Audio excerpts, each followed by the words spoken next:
بسم الله الرحمن الرحيم. نحمده ونصلي على رسوله الكريم. أما بعد فأعوذ بالله من الشيطان الرجيم. بسم الله الرحمن الرحيم. وأقيموا الصلاة وآتوا الزكاة واركعوا مع الراكعين. أتأمرون الناس بالبر وتنسون أنفسكم وأنتم تتلون الكتاب أفلا تعقلون. واستعينوا بالصبر والصلاة وإنها لكبيرة إلا على الخاشعين الذين ينقضون أنهم ملاقو ربهم وأنهم إليه راجعون. صدق اللہ العظیم. محترم سامعین، سورہ بقرہ کی 3 آیات مبارکہ تلاوت کی ہیں، 43، 44، 45، 43، 44 اور 45 بنی اسرائیل کا ذکر تھا اور ان کے اوپر جو انعامات کیے، اللہ نے ان انعامات کا ذکر فرمایا اور یہ کہا کہ میری ان نعمتوں کو یاد کرو جو تمہیں عطا کی۔ اب اللہ رب العزت ایک حکم کے بارے میں فرما رہے ہیں، وَأَقِيمُوا الصَّلَاةَ وَآتُوا الزَّكَاةَ وَارْكَعُوا مَعَ الرَّاكِعِينَ۔ نماز قائم کرو، زکوٰۃ ادا کرو اور رکوع کرو رکوع کرنے والوں کے ساتھ، یعنی نماز میں جھکو جھکنے والوں کے ساتھ۔ اب یہ نماز کا حکم تمام امتوں کے لیے تھا۔ یہود کی نماز جو تھی اس کے اندر رکوع نہیں تھا، تو یہاں پر رکوع کا حکم دیا گیا کہ نماز کے اندر رکوع کرو، اور دوسرا یہ کہ جماعت کی نماز نہیں ہوتی تھی تو جماعت کا بھی حکم ہوا۔ جب یہ کہا کہ رکوع کرو رکوع کرنے والوں کے ساتھ، تو پتہ چلا کہ جماعت کے بارے میں حکم دیا جا رہا ہے۔ اور نماز عبادات میں سب سے بڑی اور اونچی عبادت ہے۔ جب نماز میں سجدے کی حالت میں ہوتا ہے بندہ، اس وقت اللہ کے قریب ہوتا ہے۔ وَاسْجُدْ وَاقْتَرِب، اگر چاہتے ہو کہ اللہ کا قرب حاصل ہو جائے تو سجدے کرو کثرت سے، یعنی فرائض کے علاوہ نوافل بھی پڑھو۔ تہجد کی توفیق مل جائے تو تہجد کی بھی نماز ادا کرو۔ نفلی نمازوں میں تہجد کی نماز سب سے افضل ترین نماز ہے، کیونکہ وہ آرام کا وقت ہوتا ہے۔ اپنی نیند کو قربان کر کے اللہ کی عبادت کے لیے اللہ کی یاد میں جو کھڑا ہو جاتا ہے اس پہ اللہ بڑے راضی ہوتے ہیں، اور اس وقت دعائیں قبول ہوتی ہیں۔ لوگ پریشان ہوتے ہیں کہ ہمارے مسائل حل نہیں ہوتے، طرح طرح کے وظائف پوچھتے ہیں۔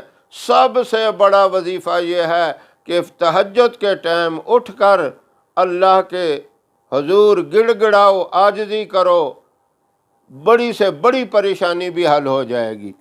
تو اس لیے یہاں حکم ہے نماز قائم کرو اور رکوع کرو رکوع کرنے والوں کے ساتھ، یعنی جماعت کی پابندی کرو۔ أَتَأْمُرُونَ النَّاسَ بِالْبِرِّ وَتَنْسَوْنَ أَنفُسَكُمْ، تم حکم کرتے ہو لوگوں کو نیکی کا اور بھول جاتے ہو اپنے آپ کو۔ وَأَنْتُمْ تَتْلُونَ الْكِتَابَ، اور پڑھتے ہو کتاب۔ افلا تعقلون، کیا تم سوچتے نہیں ہو؟ ان کے اندر ایک خرابی یہ تھی کہ سارا کچھ جاننے کے باوجود، سمجھنے کے باوجود، یہود کے جو بڑے بڑے علماء تھے وہ دوسروں کو نصیحت کرتے تھے، اچھی باتیں بتاتے تھے، لیکن خود عمل نہیں کرتے۔ تو اللہ نے کہا اپنے آپ کو تم بھول جاتے ہو، دوسروں کو تو اچھی بات بتاتے ہو۔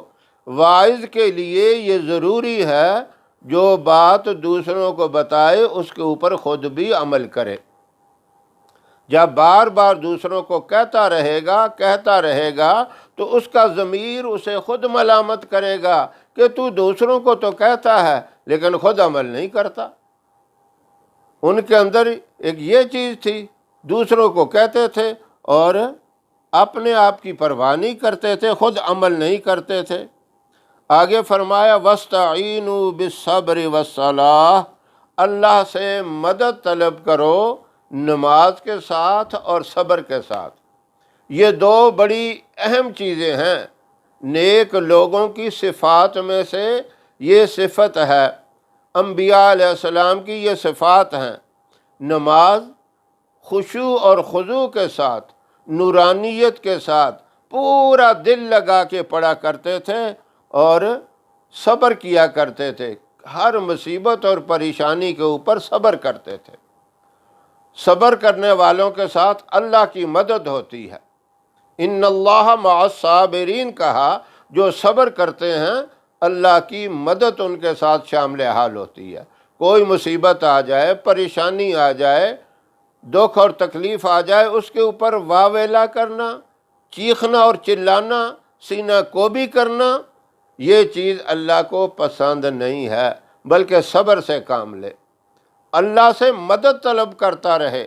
نماز پڑھے، اللہ سے کہے یا اللہ تو ہی میری مدد فرما، اس تکلیف کو، اس پریشانی کو، اس میری بیماری کو تو ہی اپنی رحمت سے دور فرما دے۔ جب اس طرح اللہ سے مانگے گا، نماز کے بعد ویسے ہی دعا قبول ہوتی ہے۔ اور صبر کا اجر بہت بڑا ہے، دنیا میں بھی آخرت میں بھی۔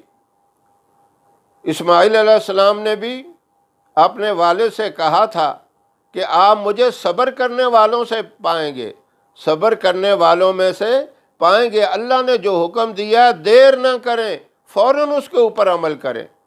جب ابراہیم علیہ السلام نے کہا کہ میں دیکھتا ہوں خواب میں تجھے ذبح کر رہا ہوں، وہ بھی پیغمبر کے بیٹے تھے، خود بھی پیغمبر تھے، سمجھ گئے کہ باپ کی خواب یہ اصل ہے، وحی کی مانند ہے، اور کہا کہ آپ مجھے صبر کرنے والوں میں سے پائیں گے۔ یہ انبیاء علیہ السلام کی صفت ہے۔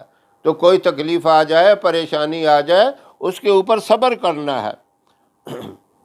فرمایا وَإِنَّهَا لَكَبِيرَةٌ إِلَّا عَلَى الْخَاشِعِينَ، یہ بہت بھاری ہے، یعنی نماز اور صبر بہت بھاری ہے، إِلَّا عَلَى الْخَاشِعِينَ، مگر ڈرنے والوں کے لیے، عاجزی کرنے والوں کے لیے، خشوع اور خضوع کرنے والوں کے لیے یہ کوئی بھاری نہیں ہے۔ الَّذِينَ يَظُنُّونَ أَنَّهُمْ مُلَاقُو رَبِّهِمْ، وہ لوگ جو خیال کرتے ہیں کہ ہم نے اپنے رب سے ملاقات کرنی ہے، وَأَنَّهُمْ إِلَيْهِ رَاجِعُونَ، اور اسی کی طرف لوٹ کر جانا ہے۔ یعنی دنیا میں نہ ہمیشہ کوئی رہا ہے نہ رہے گا، یہ جو گمان رکھتے ہیں، یہ خیال پختہ رکھتے ہیں کہ ہم نے اس دنیا سے ایک دن جانا ہے اور اللہ سے ملاقات کرنی ہے۔ اس طرح کا جن کا خیال ہے، جو گمان ہے، کرتے ہیں کہ ہم نے اللہ سے ملنا ہے اور اسی کی طرف لوٹ کر جانا ہے، ان کے لیے پھر کوئی مشکل نہیں ہے۔ صبر کرنا بھی آسان ہے، نماز کی پابندی بھی ان کے لیے آسان ہے، اور اعمال صالحہ کرنے بھی ان کے لیے آسان ہے۔ اللہ رب العزت ہمیں عمل کرنے کی توفیق عطا فرمائے، قرآن پاک کو صحیح معنوں میں سمجھنے کی توفیق عطا فرمائے۔ وآخر دعوانا ان الحمد للہ رب العالمین۔ ہماری ویڈیو پسند آئے اسے لائک کریں، شیئر کریں ہمارے چینل کو سبسکرائب ضرور کریں اور ساتھ والے بیل آئیکن بٹن کو دبائیں تاکہ ہر آنے والی ویڈیوز کی اپ ڈیٹ آپ تک آسانی سے پہنچ سکے۔ اللہ آپ کا حامی و ناصر رہے۔